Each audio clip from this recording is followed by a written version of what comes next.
Hello everyone, I am Binu A, working as a faculty in the Acyclic School of Engineering and Technology, and today I am going to discuss about a topic on intermediate representation.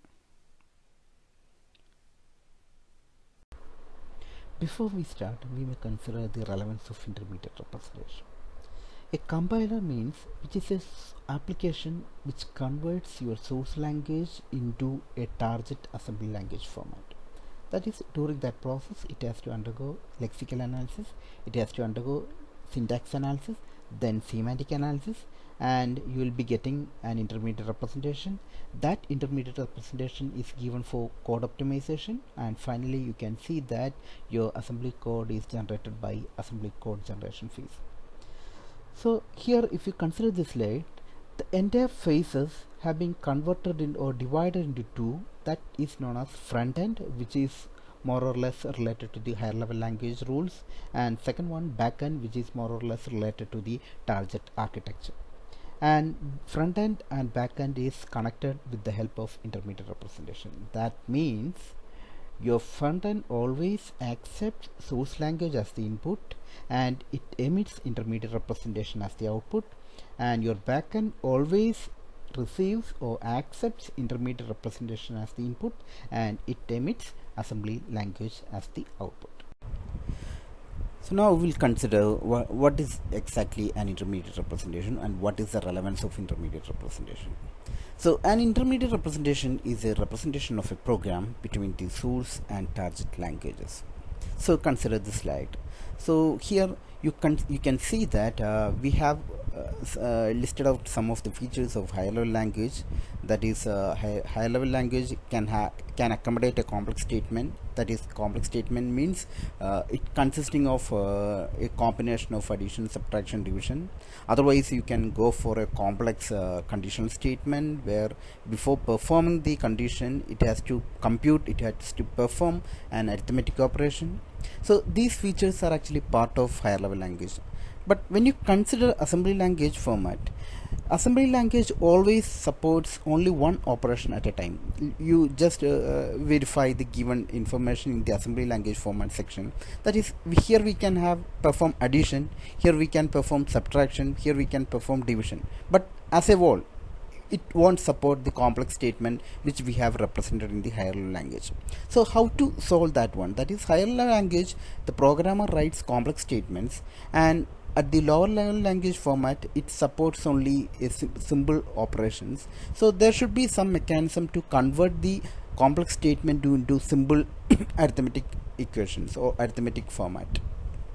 So that is one objective of intermediate representation, that is, reduce the complexity of complex statement and convert it into simple arithmetic operation. So now we will consider an example here. So from a higher language perspective, a feature is mentioned here, that is a complex statement, a plus b into 20 plus c by 10. So as you are aware, this complex statement is not supported by the target assembly language format. So we have to split the arithmetic operation. So we have to reduce the complexity, and the reduction of complexity means we have to split the operation. So here you consider the reduction process. Here first we considered based on the operator precedence, first we considered b into 20 as the first operation, that is the multiplication operation. Second, we have considered c divided by 10, that is considered to be the second operation. Then addition of both those results using the temporary variables, that is temp1 plus temp2, and that result is right now available in temp3. Then we perform the last operation, a plus the previous result, that is temp4 equal to a plus temp3. So advantage of this notation is that each IR notation consisting of only one simple operation, that is the first one consisting of a multiplication, second one consisting of a division, third one it is an addition, and fourth one also an addition. So right now the code generator phase is actually, it can easily understand what is the proper instruction to be placed for each and every equivalent intermediate representation. Next, we will consider what are the possible notations for representing IR codes. So, intermediate representation can be classified into two.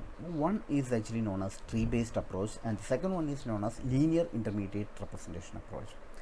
So in tree-based approach, we have two options: abstract syntax tree, that is already you have seen in a normal sense. Abstract syntax tree means a tree which is generated from the parse tree, even without any kind of parsing information. And second one is actually directed acyclic graph. That acyclic graph means it is a modified format of abstract syntax tree. Next category is known as linear intermediate representation. That representation means instead of going for the graphical representation, here it is represented as a sequence of text. So here we can go for one method is actually postfix notation, and if you are going for a simple accumulator based processor, we can go for one address code, and if it supports a register, we can go for two address code. And for the modern processor, there is actually a new method is available, that is known as three address code representation.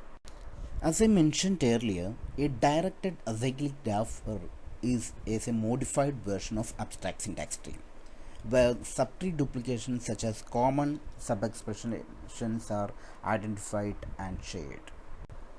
Before we discuss about a directed acyclic graph, we'll consider what exactly an abstract syntax tree. So consider this example, given example, A into A into B plus A into B plus A into A. That is, here you can see the complex statement having multiplication operations, that is two multiplications operations are common, A into A and other A into A. Second one, you can see that there exist two more common multiplication, that is A into B and A into B. So when you generate an abstract syntax tree, that syntax tree won't consider this kind of a common sub expression. So instead it will generate a generic tree, and that generic tree is given here. That is, you can see the first operation based on the operator precedence, that is A into A will be performed, and that result will be added with the second result A into B. Then both this result will be added with the third A into B. Then all these three results will be added with the final one, that is A into A. That is the way to represent abstract syntax tree. This slide gives you an overview of a directed acyclic graph. Following slides we will discuss how to construct your directed acyclic graph. Next we will consider property of a directed acyclic graph. A directed acyclic graph can identify subtree duplications such as common sub-expression, and after identifying this common sub-expression, it can be shared. That is, we'll consider what exactly happens when you build directed acyclic graph. Consider this example. Our example consisting of A into A plus A into B plus A into B plus A into A. So we have to split the operation. So we'll select the first operation A into A based on the operator precedence rule. Once you select the first operation A into A, then you consider the equivalent abstract syntax tree for that particular operation. You can see that it has got two operands, and we are repeating the same operand, something like A, and we are using an operator multiplication. So your abstract syntax tree looks like which is already represented in the slide. Now, how it can be converted to a directed acyclic graph? So directed acyclic graph having a property, it identifies duplications. So here you can find A are duplicate elements. So we need to have only one A here. So that means it modifies, that is abstract syntax tree, by eliminating one A from the list, and here these two leaf nodes, that is for the multiplication operation we need to have two leaf node. This leaf node will be pointing to single A. Advantage is that in the abstract syntax tree we need to have two registers for keeping our operands, but in this case we need to have only one register for keeping our operation. Next we will consider second element from the complex statement, A into B. So if you consider equivalent abstract syntax tree, an abstract syntax tree will look like which is already given in the slide, that is A into B as two operands and multiplication as the root node. So here we can see that already A is available in the other part of the abstract syntax tree, but it is not used. It uses a new A for building your abstract, for performing your operation. But if you consider the equivalent directed acyclic graph, you can see that we are not using any additional A. Instead, we are actually making use of the existing A, and using that existing A, since B is not present here, we will be adding one more operand B. So your directed acyclic graph will look like, which is given in the slide, something like already one A is there, and that A is actually shared with the secondary, that is A into B. Next, we will consider third element from the complex statement, that is A into B. So if you are going with abstract syntax tree, it will generate the third abstract syntax tree even without considering the existing one. But that is not the case with the directed acyclic graph. That is, directed acyclic graph will verify the third element A into B, and it identifies that it is already existing in the previous subtree, so it won't be considered. Then it will consider A into A, and it also identifies that A into A already present in the section, so it won't be considered. Then it will go for the second level operation, that is addition of all the previous result. So first one, it will consider the first two set A into A plus A into B, and here you can see that plus is going to be the root node, and the leaf nodes are the previous result A into A, and the second one A into B. After completing the previous addition, that is addition means it is represented in the notation 3, then it is going to process the next addition, that is process number 4, that is label 4. And label 4 means it is going to perform the next sub expression, means it is A into B, and directed acyclic graph already identifies that A into B already present in the available in the subtree. So instead of going for the new subtree, it will reuse the existing A into B, and you can see that how it is going to generate your directed acyclic graph, that is plus as your root node, and label 3 as your one leaf node, and label 2 as your second leaf node. Next, we'll consider last element from the common sub expression A into A, that is already present in the sub expression tree, that is A into A is available. So next one, we may perform label number 5, that addition. So that addition means it is making use of two operands. Operands in the sense, we have got first operation, that is A into A plus A into B plus A into B as the first set of information for addition, and the second set, it is A into A. Both informations are already available in your subtree. So it simply points to the existing values, that is, you can see that your label number 5 plus will be pointing to label number 1, that is represented as A into A, and label number 5 pointing to label number 4, that is considered to be the result of the previous operation A into A plus A into B plus A into B. This slide shows the advantage of directed acyclic graph over abstract syntax tree. Consider our abstract syntax tree for your equivalent complex statement A into A plus A into B plus A into B plus A into A. Here you can find 4 multiplication operation, then 3 addition operation. Then all the operation requires resources, something like registers, for keeping A and B values. But consider the equivalent directed acyclic graph. Instead of going for the 4 multiplication operation, we are using only 2 multiplication operation, and you can see that we are limiting the resource utilization, something like we are actually making use of the same A and same B for further computation.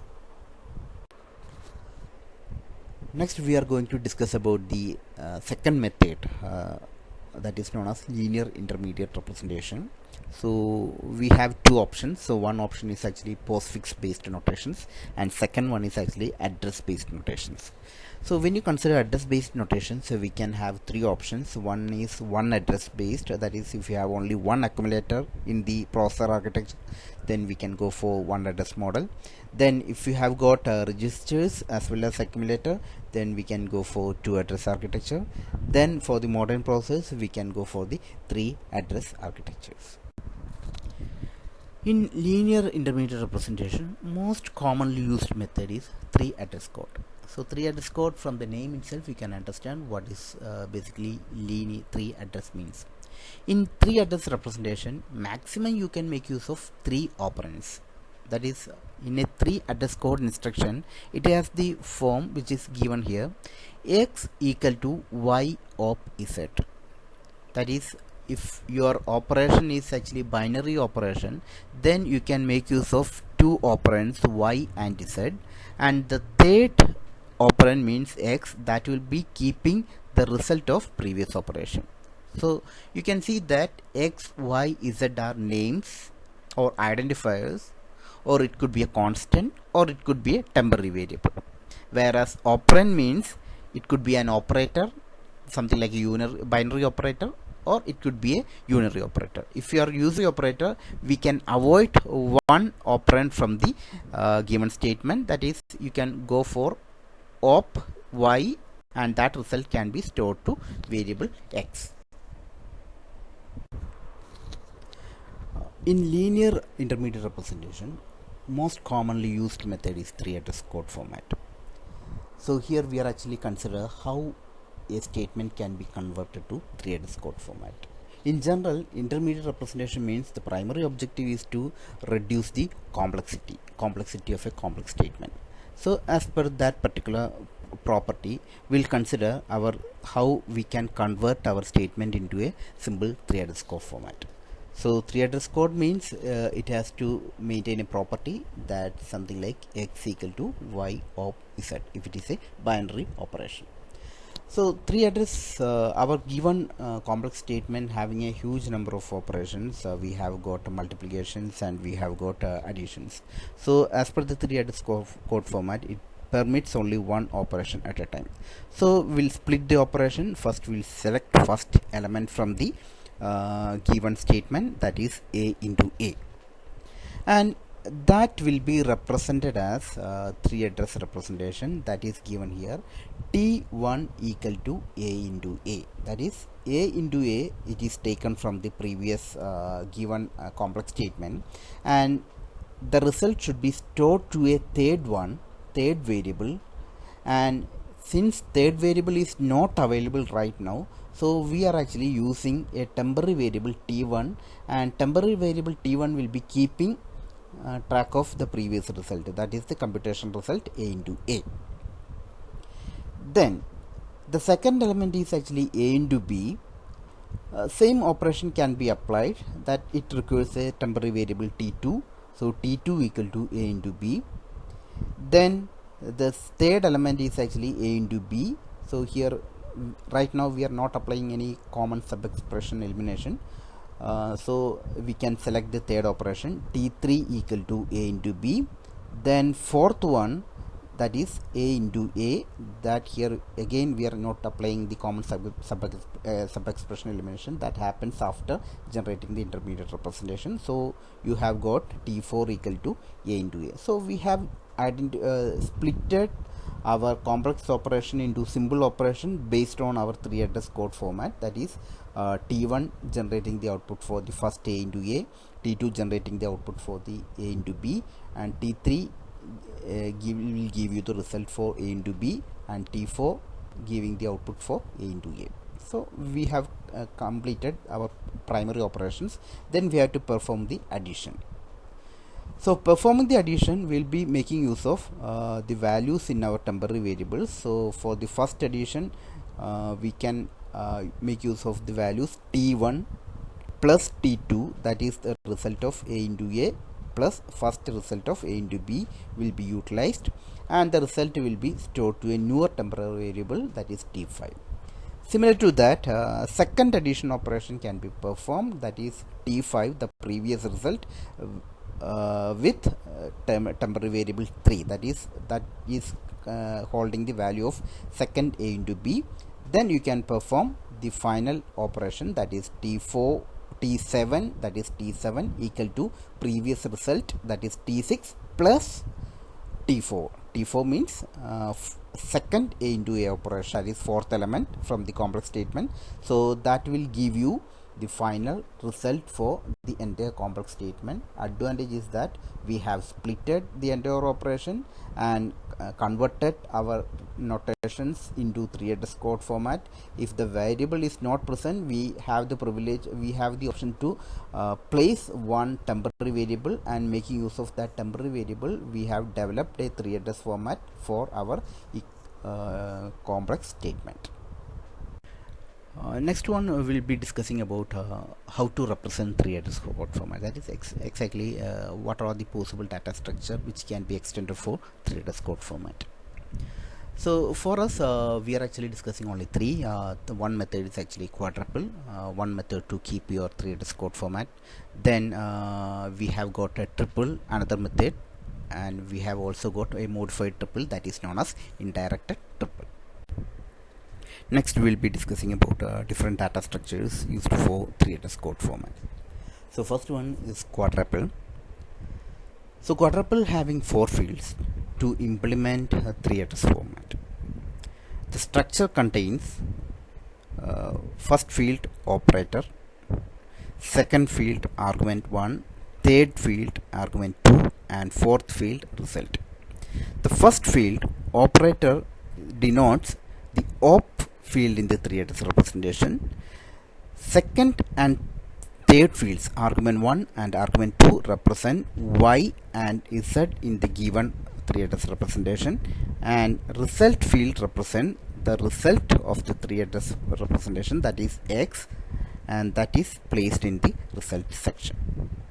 Now we will discuss about how to use quadruples for representing your three-address code formats.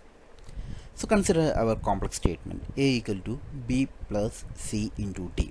So it is a complex statement. Simple statements mean we can perform only one operation at a time. So as per the rule, we have to split the operation. The first operation is going to be the multiplication, T1 equal to C into D, that is equivalent code three-address code form of the first section.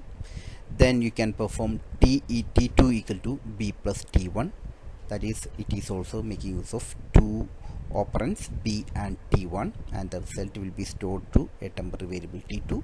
And finally you have a statement like A equal to T2 for keeping or storing your result, temporary result, to variable A.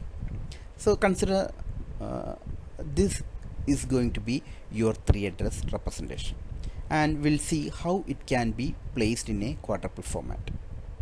So quadruple means it has got 4 fields: op, arg1, argument 2, and result. So first statement, T1 equal to C into D, where in that statement you can see that multiplication is actually the major operation, so you can place multiplication symbol in operator section. Then argument 1, argument 2 means represents, it is a binary operation, so we need to use two operands. So operands are C and D, and we are copying or storing the result in T1, so result will be T1. Next one, T2 equal to B plus T1. So our main operation is actually plus, that has to be placed in field op.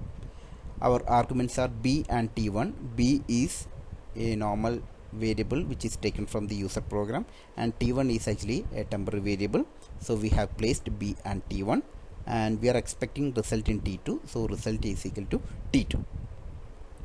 Then we have to copy our result to A.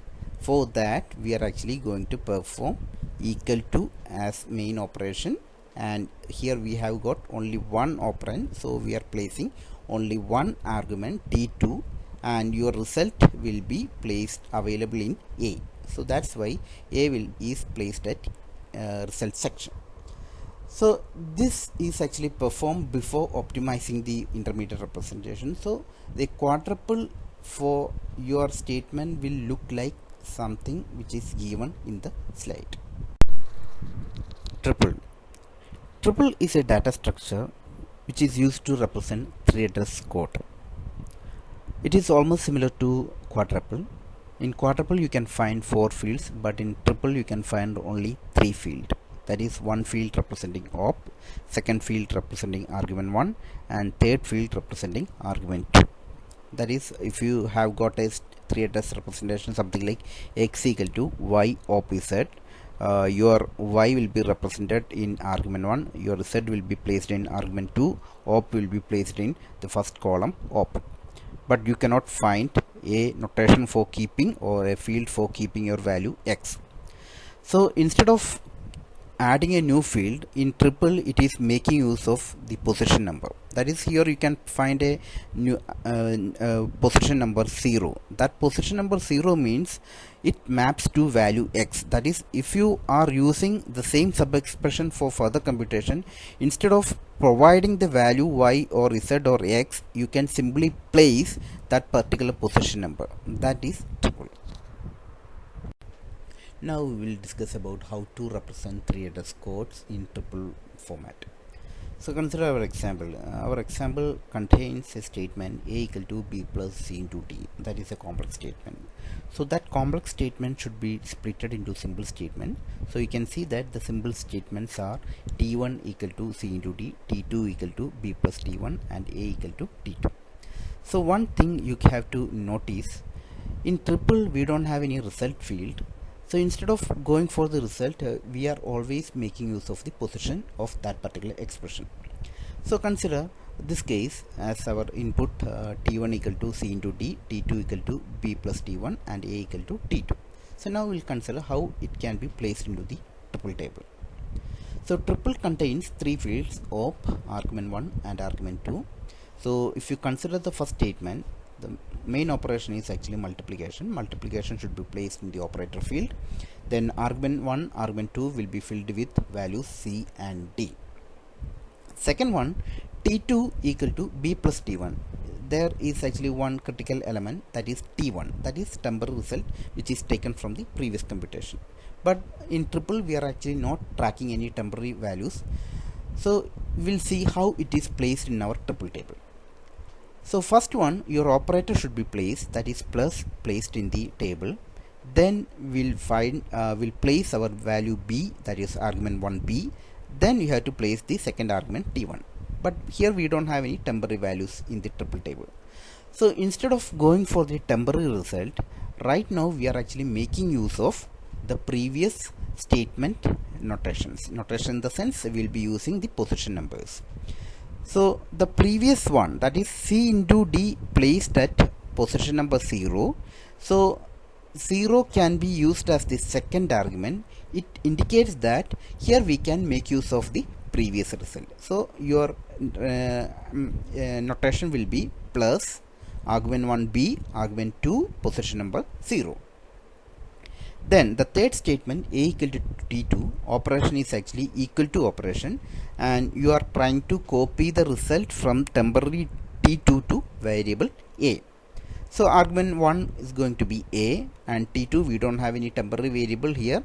So instead of that we may make use of the position values, and position value is actually 1, that is result of previous computation, or the result sub-expressional computation placed at position number 1 can be used here. So your position or your argument 2 value will be 1. So position 2 will be holding then representation something like equal to a and position number 1. So we have already discussed about triple. Triple means we have got 3 fields: operation field, operand 1 and operand 2. We don't have any result field which is used in the quadruple. So if you are actually using temporary values, instead of going for the temporary variables, we are actually making use of the position numbers, and these position numbers are absolute index. So you won't be finding any difficulty when you go for this kind of an operation. And what exactly happens immediately after generating an intermediate representation? So after generating the intermediate representation, it is given for code optimization. So code optimization means sometimes it may eliminate common sub expressions, sometimes it may reorder the way of computation. So effectively it will be affecting the position numbers, and position numbers means in triple we are actually making use of absolute position number, and if you are trying to reorder the positions in the triple, that will affect the computation. So to avoid that particular issue, we are actually we have a modified version of triple. That modified version of triple is known as indirect triple. So indirect triple means it is actually modified version of a triple. So triple means we have got three fields, argument 1, argument 2 as the operand information, and there exists one more operator field to keep track of your operations. And in addition to that, it is making use of possession numbers. So one of the major issue with the existing triple is actually the possession numbers. That is, if you are actually changing the order, the possession number may be affected, or if you are removing some common sub expression, the possession number may be affected. So to avoid that issue, in indirect triple, we are actually making use one more array, one more field. It is not a field, it is actually a separate entity, separate array. That array keeping track of your execution sequence. So that execution sequence will give you which statement should be executed, or which position, which 3-address code should be executed, and the order of execution. Everything is actually maintained in the execution order. So if you want to modify, or if you want to reorder the execution, that will be affecting only in the execution order, that is not affected in the sequence of triples. So that way we can eliminate the absolute index problem which is identified in the triple scenario. Next we will see how to generate intermediate representation. If you look at the entire phases in compilation process, your source language given to lexical analysis that verifies your regular expressions, then it is given to syntax analysis phase. Syntax will be verified, then it is given to semantic analysis, and after semantic analysis it generates the intermediate representation. So how the semantic analysis generates the intermediate representation? So here we can consider syntax and semantic as a single block, and to define that block we are using a rule something like syntax directed translation schemes, that will be consisting of your production rules. Along with that production rules, we will be having semantic actions. So whatever be the intermediate representation, you can go for postfix notation, which is under the category of linear way, or you can go for the directed acyclic graph, which is coming under the tree based approach, or you can go for 3-address format. So whatever be the intermediate representation format, the code is generated by the previous phase, and that generation is actually done by the semantic actions.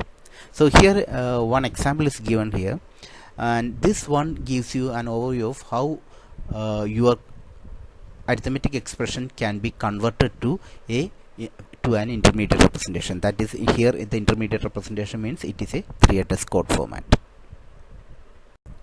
Thank you for watching the video. Thank you very much. Have a good day.